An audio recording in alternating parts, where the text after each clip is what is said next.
Hey guys, it's us again. It's Darren here and Noah.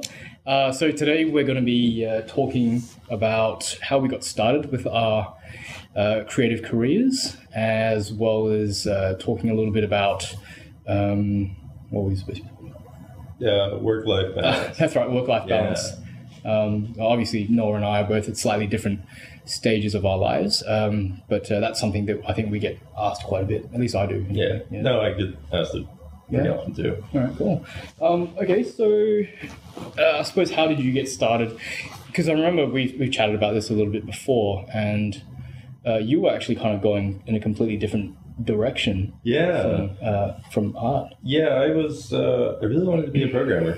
I really wanted to make video games for a long time. I grew up with video games, and I always loved them. I love playing them. And turns out I really love programming too. It was just really fun for me. I always loved math and really technical things, and there's something really great about programming. And so I actually pursued that for a number of years. I made a bunch of little video games and stuff. And, Did you go? Yeah, you didn't go to university though, did you? I was technically going to college at the time. Yeah. It was a community college, which I don't know if you guys have them here in Australia. I don't think but we do, yeah. It's basically like college, but only does 2-year degrees. So yeah, I was studying in college, and I really enjoyed it. But there came a point where I sort of figured that art would be, how should I put it, maybe more fulfilling than programming would be. Yeah. Because as much as I enjoyed it, I don't know, to some degree, I think it lacked the depth that art had for me. Okay. And so I think that was the main reason I made the switch. Did you always have you always done art since you were like a young kid? Yeah, I mean, I always drew, and I enjoyed it, but I was never terribly exceptional at it. Sure. I mean, it was something I did, but it was just kind of a fun hobby for me. Yeah. Nothing I ever really thought that I'd do professionally. Okay. Yeah. No, that's interesting. I suppose it was similar to me as well. Like I've always at school, there's always one or two every year level where people say, "Oh, they're the best drawers." And stuff. And I suppose I was always one of those people, but I never really took it seriously as a profession. Yeah. I grew up with the mentality that it'd be impossible to make a living as an artist, because I think my family were, we'd had no examples in our family where people had been artists, so there was no real example. So I was, it'd be impossible to make a living doing that. I'm not sure what it was like with your family. Yeah, I mean, to some degree, it was the same way. I mean, like, I don't have any artists per se in my family. Yeah. My dad designs houses, so it's vaguely similar. I'd see him at a drafting board from time to time, but not really like an artist how we like know artists. Yeah. Like, not an illustrator by any means. And so, yeah, for me it was a very weird concept, and I think it was actually conceptart.org that showed me that people do make a living at this stuff. Yep. That's, I think, where I got the main introduction to this, because back then all the professionals, like the early Massive Black team and stuff like that, posting all their work on there. There's all this gorgeous, awesome, cool stuff. And they were making a living doing this. Sure. And I think that was one of the things that opened my eyes to the fact that you actually can do this. And how long ago was that? I created my first concept art profile probably when I was like 14 or something like that. So it's probably 10, 11 years ago. Yeah, that was a while ago. I think I got into it 2005. Yeah, no, I think I had a 2001 account. Oh wow, or 2002 maybe. I had like one of the older accounts. That I saw around there, but oh wow. For a while I lurked for like years, and then I was just awful student for years. If you look deep in there, you can find like some old sketches that I post on there, and like they were terrible. I think the first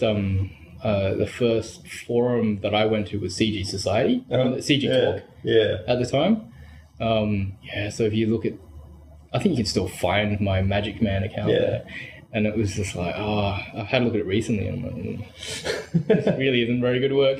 But at the time, though, I was like, this is great. Yeah. And so I'm gonna be awesome at this, and it's just not that great. No. So you were looking at actually going to programming. but then you decided to just go into artwork? Yeah, there was this fateful week that I tell people about. I was 18 at the time, or maybe 17 going on 18, and I figured out that, or at least I figured that I needed to know what I was going to do for the rest of my life. Like, I needed a direction to go in. Yeah. And I figured I'd been like exploring long enough, I'd been like trying out different things long enough that I would like needed to find something I wanted to do. When you're saying that you tried out different things, that was obviously, you know, partly was the computer science stuff. Right. Did you try out other things as well? Yeah, I mean, I was doing, I did some of the art things. I had taken like drawing and painting classes, so I was getting further and further into that. I was taking design classes, so lots of graphic design stuff, and like going into that, trying that out. Oh, I didn't know that. Yeah, I actually worked a little bit freelance graphic Yeah, design. I worked as a carpenter. Yeah. For my dad, like learning how to build houses and stuff like that. I was considering actually going into that. Yeah. I can see the draw to that. Like, so I mean, it's a huge amount of fun because like at the end of the day, there's something you built, and then it's going to be there for 100 years or something like that. It's kind of cool. Yeah. So I tried out all these things, and I was like, all right, I got all these cool different interests. I got to pick something that I want to make a living doing. And so during this like week, I set myself the deadline of figuring out what I wanted to do. Yeah. And so I made lists of like what I enjoyed doing, you know, the pros and cons of each of these. I loved pros and cons list at the time for whatever reason. And so like I would weigh the pros and cons of each of them, I'd weigh like, you know, how well I think I'd do in each of them, like how good I was at each. Sounds like a very, I did a bit of economics in high school and stuff. Yeah. And they had business studies and they get you to do these. Yeah.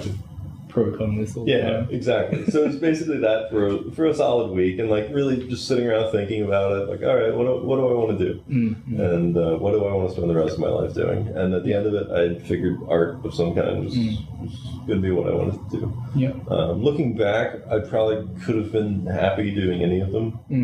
I probably would be very happy right now if I picked any of them. Yeah. I don't think there actually was a bad choice. Yeah. Like with all of them, I was making something, and I think that was the only thing that I really needed out of that choice. That's true. Was I just needed to make something. As long as I was doing that, I probably would have been fine. Yeah. If I was sitting there being a programmer right now, I would probably be a super happy programmer. Yeah.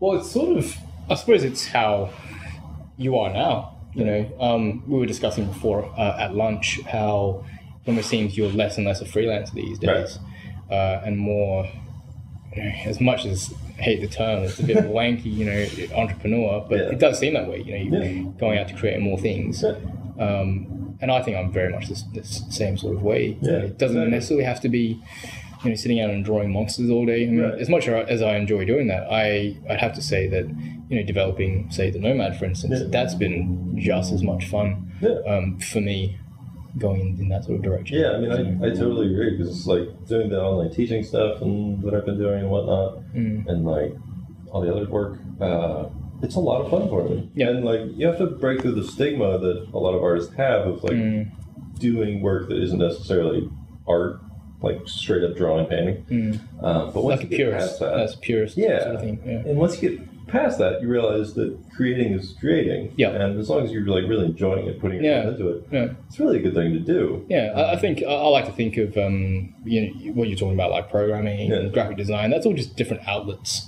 different mediums almost of your creativity coming out. Yeah. For you. So yeah, I mean, I think it's funny because I think especially early on, going back to your programming stuff, that was quite similar for me as well. I mean, I studied computer science to begin with, computer science and a management degree. And that was, I think I learned a lot from that. Yeah. You know, how to think with the programming stuff, how to think logically. Right. And with the management stuff to some degree as well. But yeah, I think when I came out of that, I just found I didn't have the amount of drive that I saw a lot of the top tier programmer guys were, you know, had. Right. I didn't feel like I had the drive as a lot of those top tier programmers did. And that made me question a lot of things, like, you know, if I don't want to do this, what do I actually want to do with my life? Right. And I think I've always found, I've always drawn and doodled since I was a little kid. And that was one of the things that I consistently came back to, was the drawing, and I always really enjoyed it. Even during computer science, like I used to love drawing the lecturers, just sketching the lecturers. But it was, I think I went to my parents and I was like, I want to do artwork. I don't know in what specific field. I actually think I looked into industrial design for a little while, because one of the things that they'd always ask me was, how can you make a living doing your artwork? And for me, I think industrial design came closest to something with a commercial need. And for some reason, for one reason or another, I think it was just because I'd already gone through 3 or 4 years of uni studying computer science. I was just like, just finish it off. At least you have that under your belt. And once I got into the workforce, it was hard to come back to structured learning. I think. I think I stumbled across concept art around 2003. No, maybe 2004 or 5 actually. And at that time, I was working in a self-storage place. Where, as you can imagine, for people like us, creative individuals, it's just like, this is horrible. I didn't use any creativity in that job. It was just the same thing over and over. And I just needed to change, and I came across this website, and I thought, oh wow. And also the Design Studio Press, the Nomon workshop DVDs as well, and they were fantastic. And that was, I think, when I first started seeing some of the artists sketching as quickly as they did. I was like, wow, it's obvious that these guys are professionals. This is what they do every single day, and they can make a living doing this. And for me, that was just a brain explosion. I suppose up to that point, I'd never thought to myself, when I go see a movie, there's people behind the scenes, even before the production work starts, where someone has had to design that on paper with, at the time, paper and pen and marker. And that was a bit of a revelation to me, because I was like, well, how many movies are out there? How many video games are out there? There's someone at the right next to the game director or the designers trying to flesh out this world before it even goes to production assets. And from that point, I think I thought, well, here's a way that I can make artwork while making a living as well. And being a concept artist all this time has been really enjoyable. I suppose your art has been more illustration, a little bit more illustration than concept art. I've tended to go in that direction. I've done more concept stuff than people know. It just seems like it's all under NDA, and I can never share it. That's true. But I tried some of the concept stuff. I tried advertising work. I tried more like straight up illustration work, and I tended to just enjoy the illustration work the most. It paid the worst, but I just tended to enjoy the process more. Concept, it seems to be all about iterations and revisions, and that just drove me crazy. I just got frustrated with people because I just want to do something and make it look good. And I don't want to do 100 of something and then have them tell me to make 100 more. So it's mainly just the process behind concept that bothered me. So actually, that's an interesting point that I suppose some people who are going to be watching this would like to know. If you had to describe illustration versus concept art, how would you sort of tell people? Illustration is about the end product. Concept art is not. Concept art is about finding your way to that product. It's all about the process, rather. And I think that confuses a lot of people who want to get into concept art. Because the thing is that a lot of what we see when we think of concept art is these like gorgeous finished illustrations of these like crazy cool characters, amazing lighting and stuff like that. When in reality, that's probably, 5% of concept art? 2% of concept art? You're never the guy who gets to do that. That's someone else's job. Your job is to do 50 doors. That's your job. You get to paint doors all day long. So I think a lot of people are confused about what it actually is. And I probably was too. I thought I was going to go in and paint these crazy cool every day. Shots, and here I was painting doors. I painted doors, and it's it pays great. The guys you work with are great. The projects are great. But it just wasn't your cup of tea. The actual process, compared to sitting down and actually making an illustration where I can like spend 15 hours on a single painting, it was just a whole different ballpark for me. Yeah, and it's really interesting. It's one that I found that I enjoyed the illustration stuff so much more. Yeah. For me, I mean, I'm kind of the opposite. I actually really enjoy the concept art stuff. Right. I mean, I love sketching and just bashing out ideas and stuff. And I think finishing a massive illustration for me, because I tend to be quite eclectic all the time. For me, it becomes tedious after more than a few days. So for me, bashing out something and going, okay, well, that's one iteration down. For me, that's that quick feedback loop and talking to a lot of team members. For me, has always been quite enjoyable. And I think it's interesting as well with illustration. For me, anyway, it's always been something that accompanies text or a design document to some degree as well. So I remember I chatted to Sterling Hundley about this, and I said, do you think that concept art is kind of like a subgenre of illustration? Because there's always a pretext, you're not going out there and creating stuff for the fun of it. So in a lot of ways, I think, for me anyway, concept art is a very specialized sub-branch of illustration. I mean, if you look at the skill sets, concept art and illustrators, they could be completely interchangeable. It's just that the spread, in my opinion, the spread of skills that you use tends to lean more one way, with the concepting, whereas with illustration, that's a much smaller part at the start, and then it's much more execution on that stuff. Yeah, it seems like it. Yeah, so I don't know if you thought that's the same thing. Yeah, I mean, I had a lot of confusions before I got into the field. And then when I actually did some of it, I realized, I kind of like the illustrations. But, and you started your illustration while you were in uni as well. While I was in school, I had it was the summer before my senior year in college. Was the year I started freelancing, and I got some huge freelance gigs. Can you talk about that? Not huge in like pay, but huge in amount of work I had to do. I did some stuff for some early CCG games for like Fantasy Flight Games and AEG, working on their L5R game. And then I started to get some video game gigs during my senior year. Got some like small publishers, some larger publishers. So it all just sort of started rolling at the same time. And so got D&D during my senior year. And then like a month after I graduated, I got Magic. And I've had them ever since. And so it's just sort of rolled in right at the perfect time, so that when I graduated college, I just full time. From an external point of view, it's almost like the perfect lining up of all these things. It landed you in a great position. It was amazingly lucky. I look back on it, I'm like, how did any of that happen? All at just the right time. I know, because it's quite.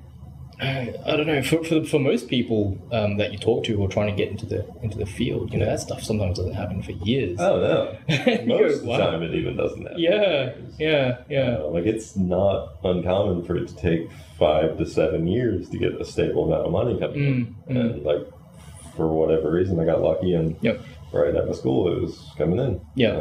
So I have no idea why, but glad it did. And what about you? Since you didn't take the traditional route, I mean, how long did it take you to get like rolling on all that stuff? Well, I think I took, as I said, I was working in the storage company, and I'd go home every night and study from like 5, 6 o'clock to about 1 o'clock every day, and basically do that every day. On the weekends, I'd just be studying the entire day. So that took me maybe 6 months before I got the first opportunity to actually, when I thought, I'll give this a go, try to make this my profession. About 6 months, which isn't that much time. It's not long at all. It's relatively quick.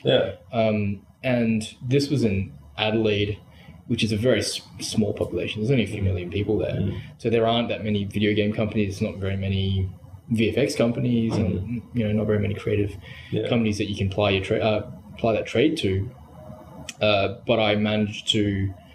I was chatting to a customer or something one day, and he was saying that he was starting a video game company, and I thought, this is going to be great. I'll be able to chat to this guy about it and try to worm my way in. And it just so happened at the back of the store, I had a concept art book, and I was showing him, and I was saying, look, I can do this sort of stuff. And it wasn't my work, but I was saying, look, I can do this stuff. And this guy was nice enough to go, okay, send me some artwork and we can sort of chat a bit more. And I went home and just did an illustration that night, sent it right through to him. And it kind of went from there. But as probably for yourself, the pay at the start was horrendous. It was awful. Yeah, it was terrible. I think it was like $300 for a whole week's worth of work, which is terrible. It's like $15,000 a year or something. But I thought, I'm not going to get another opportunity like this. Yeah. So I thought, I want to get that experience. I'm living at home at the moment. Right. Might as well try to get that out of the way. Exactly. So from getting that first gig, I stayed with them for a little while, for about 2 years, but it was a pretty unprofessional place. It was like, it's not a place that you really want to work at for very long. Right. There'd be people having physical fights in the server room. Wow. And the guy who'd started it employed his brother as the lead designer, who had no qualifications to be able to do that. And sometimes they just get into fisticuffs. And I'm like, oh wow, this is like a circus.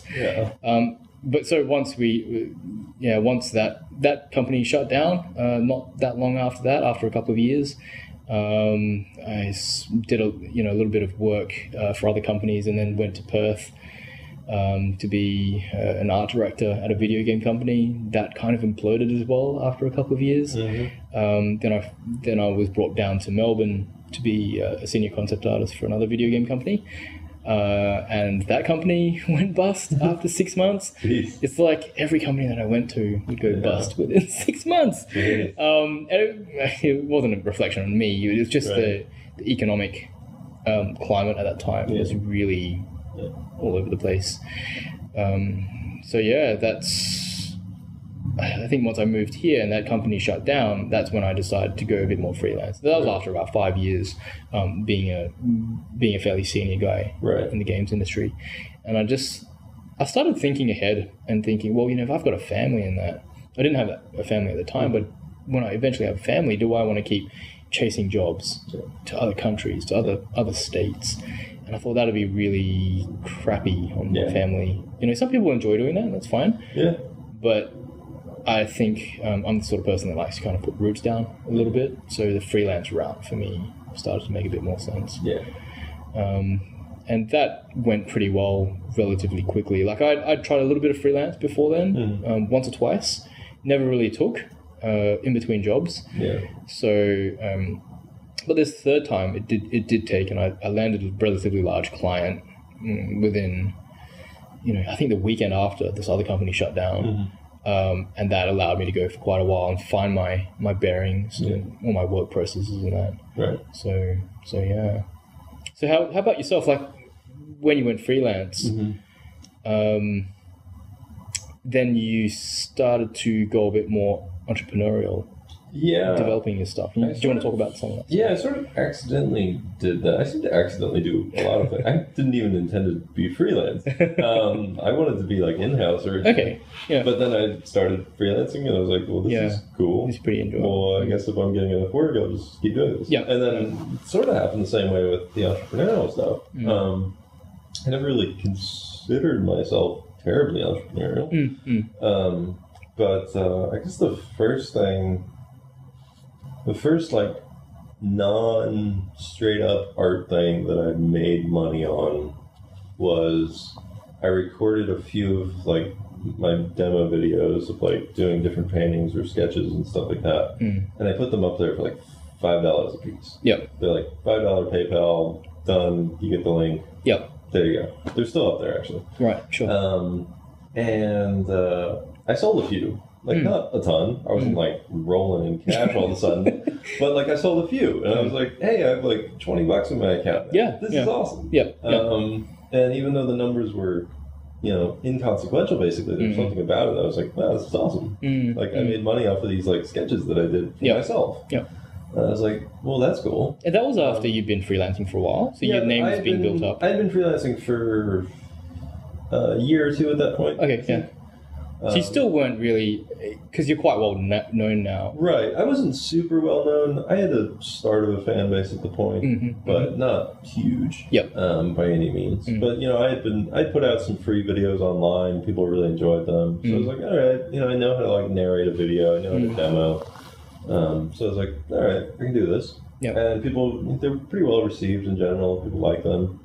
And so from there, probably a year after that or so, I got this idea that freelancing had never been taught to me well. Yep. I had never been taught how to freelance. I'd been freelancing for quite a while at that point. Sure. Pretty successfully. Yep. But no one had ever taught me how to do it. I learned barely anything in school about. Did you learn any business stuff at all? I learned some. Yeah. You mentioned Sterling Unley. Yeah. He was one of my teachers, and he taught me a ton about it. I also took a business class in school. It was awful. Oh. I learned absolutely nothing in that class.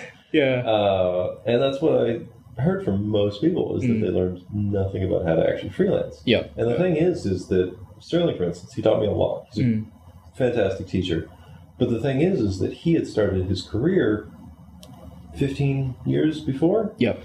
And things had changed a lot in 15 years. And the way he started out is not really how most guys start out anymore. Yeah. And he even said and experienced the same thing himself, is that the guys before him were getting an illustration in entirely different ways than how he did. Yeah. So like things just keep changing. And oftentimes teachers are so far removed from how they started to where students are starting that it's hard to teach that. Yeah. And so I saw myself as like, all right, I had just started freelancing. I'd done pretty well with it. I've read tons of business books, tons of finance books. And so I was pretty well versed on the technical side of all this stuff. And I was like, it's actually a good thing that I'm not too experienced. Because a lot of people give me a hard time because I don't have 30 years of experience, but I'm trying to teach this stuff. But I actually think in this case, it's a huge advantage because I am that close to when I started out. Yep. That all the memories I remember fresh. it all. Yeah. I know exactly how I did it. It was pretty recently. Yep. And so I actually thought I was in a pretty good position for that. And so I had this idea that I was like, all right, I've sold these downloadable videos. I've got all this knowledge about freelancing. Why don't I put together a lecture on this stuff? Because there's nothing out there like it. I think it would be hugely helpful. Like, I would have enjoyed it myself had I just been starting out.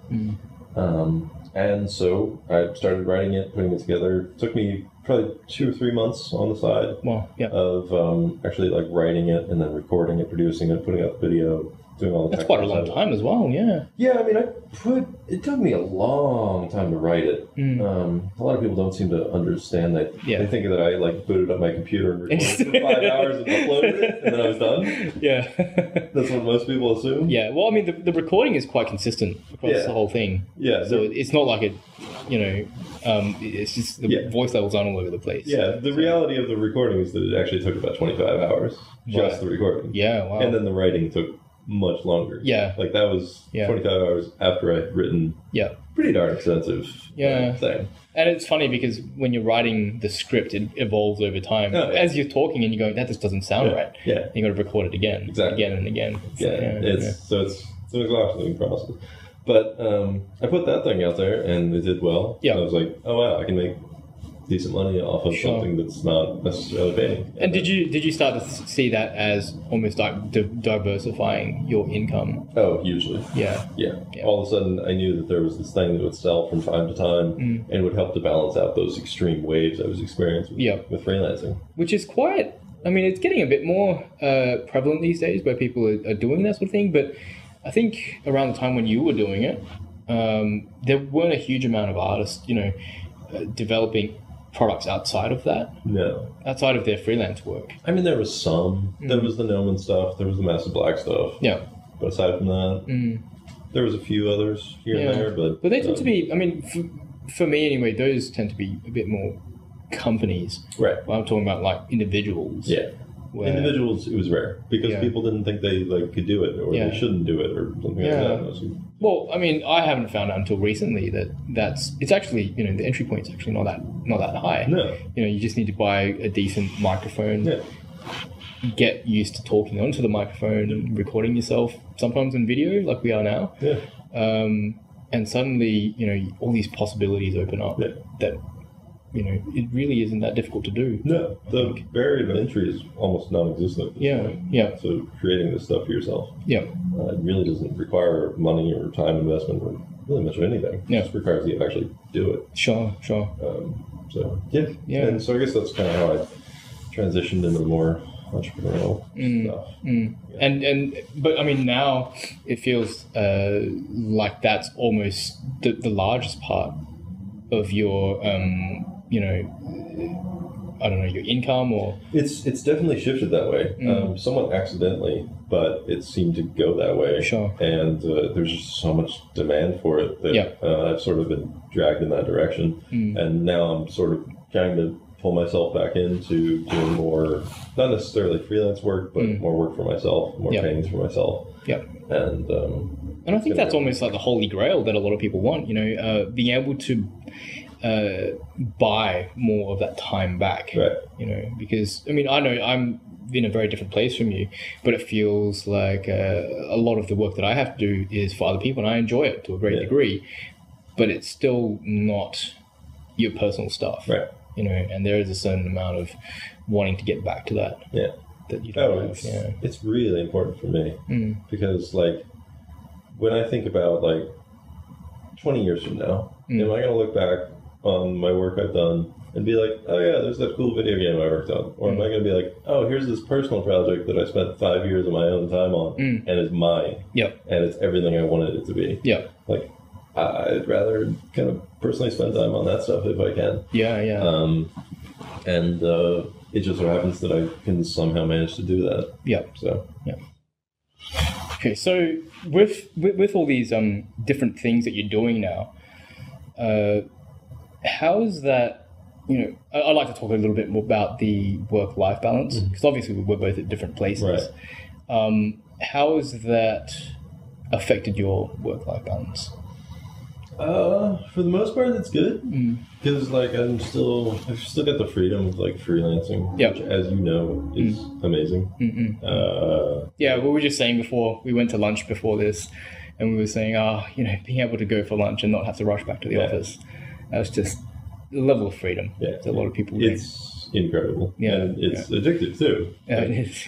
Right now, the idea of getting a regular job, freaks me out because I'm like, wait, you mean I have to go somewhere every day? I don't know if I could do it. And so I think in a lot of ways freelancing is very good for that work-life balance. On the other hand, it can be kind of stressing for your relationships with friends and family and significant others, because sometimes with freelance you've got to work really hard. When you get crunch time on tons of deadlines piling up, or if you're developing your own thing, you've got your own self-imposed deadlines, you can put in a lot of hours, and all of a sudden you're just swamped with work and can't really do anything. So it can put a lot of strain on things. Yeah, especially I think if your significant other isn't a freelancer. Right. It's hard to kind of fathom why we have to work so hard. Yeah. A lot of the time. I mean, I wrote a big post about it the other day, but it's, if they're not creative or they don't work freelance, they almost get it, but it's still not quite. No, I mean it's definitely put a strain on relationships I've had in the past of people just not understanding I need to sit on my computer and I need to do this work all day long. And did you find that they pop in every now regularly? Check out this magazine or this. And I'm like, I need to get in the zone. So it can drive me a little crazy. Because I guess since it doesn't seem like a real job to a lot of people, since you're not going to an office, since you don't have an employee, it doesn't feel quite as real to some people. It feels like you're just sort of slacking. But it really is work, and making sure you're around people that actually understand that, I think is really an important thing for helping that balance and trying to set up those boundaries. And of course, you're in an entirely different situation because you're married, have a kid, Yeah, all that. yeah. Because that's got to be hard. Yeah, in some ways it is. But in some ways it's great as well. There's, a bit of give and take. Yeah. One thing that I've found, and we've talked about this before, is that, a lot of people, if you have a salaried job, you generally have to be on site. Mm-hmm. And in the last 9 months, which is how old my son is now, I've been able to be around him virtually every day of his 9 months of life. And for me, I've been able to see so many things that I think a lot of dads or the working parent would miss out on. Yeah. So from that aspect, I feel incredibly lucky. Yeah. But at times, there's just like, as you were saying, if you're working on your own projects or client work has just come in, there's a ton of client work, it's really hard to turn that away. Yeah. Because as we were talking last episode, you always feel frightened that maybe that stream's going to dry up. Yeah. So you kind of, for me anyway, it's like take everything, or make hay while the sun shines. And so yeah, it has been stressful because sometimes my wife, I have to just say, I have to almost stop being a dad for a couple of days. Yeah. I can't, give you the time that you deserve to help you around the house because these things need to be met, these deadlines. And I always find that I never quite shut off. Mm-hmm. I don't know if you find the same thing, but I'm always thinking about the business and about cash flow and everything.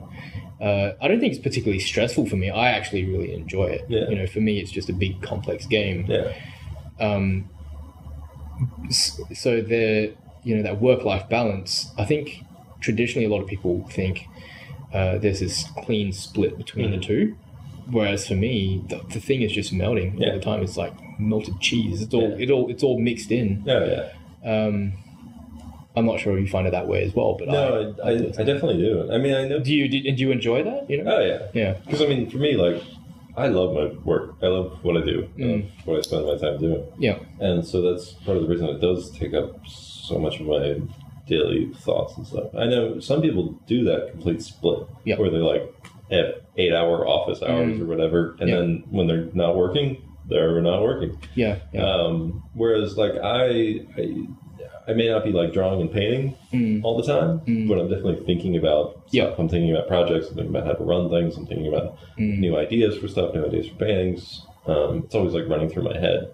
No matter what I'm doing. And so it really doesn't ever go away. It's always running through your head. And that's something my dad always told me when he ran his own business, was that he might not be like working, like sitting there like working or something like that 8 hours a day, but it's always running through his head. It's always running through. And I didn't ever really understood that until I was doing it myself. And now I totally understand. And it's not necessarily a bad thing if you enjoy what you're doing. I'd imagine that'd be like all sorts of hell if you hated what you were doing. You could never get away from it. And actually, since you mentioned your dad, it was we'll probably be closing up pretty soon, but it was great because your dad was a self-starter as well. So you obviously took a lot of cues from him. And my parents, to a large degree, did various things at stages of their career as well. And I always found it fascinating from a very young age. Did you feel like that? Like it was always, I suppose I always put running your own business on a very high pedestal for me. I mean, same here. Like, I mean, they always encouraged it. They never really encouraged you, like, go get a job, go work for someone. Like, go find a way to make money, whether that's working for someone or not working for someone. They were very, very encouraging about that, and also encouraging just about art in general. Surprisingly so.